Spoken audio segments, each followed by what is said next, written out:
Selamat siang. Baiklah, sebelumnya saya akan memperkenalkan diri saya terlebih dahulu.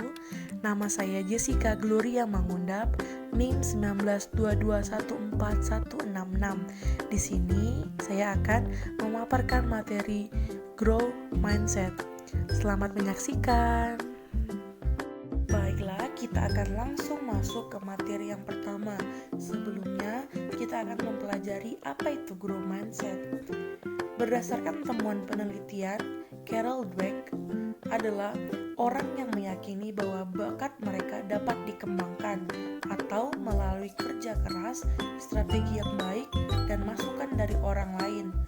Memiliki pola pikir yang berkembang atau pola pikir pertumbuhan, itulah yang dimaksudkan apa itu growth mindset. Mereka cenderung dapat mencapai prestasi yang lebih baik dibanding orang yang memiliki pola pikir tetap atau bisa disebut fixed mindset, yang percaya bahwa bakat mereka adalah bawaan. Penyebab sederhananya saja karena orang yang memiliki pola pikir terbuka pada saat pembelajaran fokus pada hasil, tidak takut tampak pintar. Baiklah, sekarang kita akan masuk ke slide yang kedua. Di slide kedua kita akan membahas secara sedikit saja tentang fixed mindset, dan kita akan membandingkan antara fixed mindset dengan growth mindset.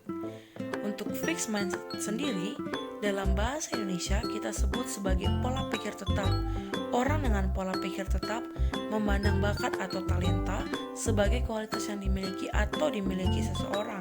Sedangkan growth mindset dalam bahasa Indonesia kita sebut sebagai pola pikir pertumbuhan. Nah, orang dengan pola pikir pertumbuhan ini cenderung menikmati tantangan, berusaha untuk belajar, dan secara konsisten melihat potensi untuk mengembangkan keterampilan yang baru. Baiklah, masih lanjut dengan tadi. Di sini slide ketiga kita akan membahas lagi, yaitu ketika sebuah perusahaan mengadopsi pola pikir pertumbuhan, karyawan merasa jauh lebih berdaya dan berkomitmen. Mereka juga menerima dukungan organisasi yang lebih besar untuk berani kolaborasi dan inovasi. Di banyak perusahaan growth mindset telah banyak menjadi kata umum yang menyebabkan kehilangan makna. Banyak perusahaan besar yang memasukkan growth mindset ini ke dalam pernyataan visi misi mereka. Kita akan membahas 3 kesalahpahaman umum mengenai konsep dan penerapan growth mindset. Yang pertama, saya sudah memiliki dan selalu memiliki pola pikir pertumbuhan. Yang kedua, pola pikir pertumbuhan hanya mengenai memberi pujian dan penghargaan. Yang ketiga, hanya mendukung pola pikir pertumbuhan maka semua akan beres. Baiklah, itulah 3 kesalahpahaman yang mengenai konsep penerapan growth mindset. Mari kita bahas satu persatu. Kesalahan yang pertama yaitu saya sudah memiliki dan selalu memiliki pola pikir pertumbuhan. Orang sering mengacaukan growth mindset dengan menjadi sifat fleksibel, berpikiran terbuka, atau memiliki pandangan positif kualitas yang diyakini selalu dimiliki oleh banyak orang. Pandangan ini oleh Carol Dweck dan rekan-rekan disebut sebagai pola pikir pertumbuhan yang salah. Kesalahpahaman yang kedua yaitu pola pikir pertumbuhan hanya mengenai memberi pujian dan penghargaan. Memberi pujian dan penghargaan tidak selalu mendukung berkembangnya growth mindset. Ini tidak hanya berlaku untuk murid di sekolah, tetapi juga bagi karyawan dalam organisasi, baik di sekolah maupun di tempat kerja. Hasil sangat penting, upaya yang tidak produktif bukanlah hal yang baik, dan memujinya tidak akan menumbuhkan pembelajaran apapun.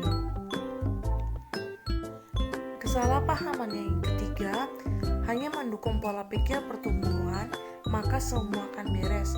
Pernyataan misi memang sangat luar biasa. Anda tidak dapat memperdebatkan pentingnya nilai-nilai luhur seperti pertumbuhan, pemberdayaan, dan inovasi. Namun, pernyataan misi semacam itu tidak ada gunanya jika perusahaan tidak menerapkan kebijakan yang membuat nilai-nilai ini dapat dicapai dan terwujud. Selanjutnya, kita semua memiliki pemicu fixed mindset. Ketika kita menghadapi tantangan, menerima kritik sehingga kita merasa tidak aman atau defensif, yang menghambat pertumbuhan, lingkungan kerja kita pun bisa menjadi pemicu mindset tetap. Untuk tetap berada di zona pertumbuhan, kita harus mengidentifikasi dan bekerja dengan pemicu ini.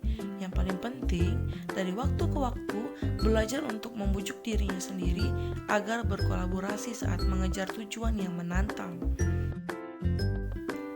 Oke, baiklah. Untuk topik selanjutnya, kita akan memetik poin penting dan manfaat dari growth mindset.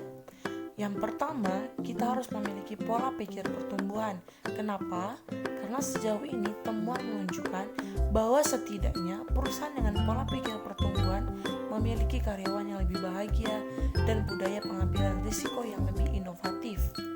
Yang kedua, pola pikir pertumbuhan hanya mengenai memberi pujian dan penghargaan. Kita tidak bisa mengambil keputusan dengan cara bahwa pola pikir pertumbuhan itu hanya mengenai pujian, karena memberi pujian dan penghargaan tidak selalu mendukung berkembangnya growth mindset. Selanjutnya yang ketiga, saya sudah memiliki dan selalu memiliki pola pikir pertumbuhan. Jangan selalu beranggapan atau sudah merasa selalu memikir pola pikir pertumbuhan. Orang sering mengacaukan growth mindset dengan menjadi sifat fleksibel, berpikiran terbuka, atau memiliki pandangan positif, kualitas yang diyakini selalu dimiliki orang lain. Baiklah, itu tadi hasil pemaparan saya tentang growth mindset dan apa yang saya dapatkan tentang growth mindset. Terima kasih telah menyaksikan.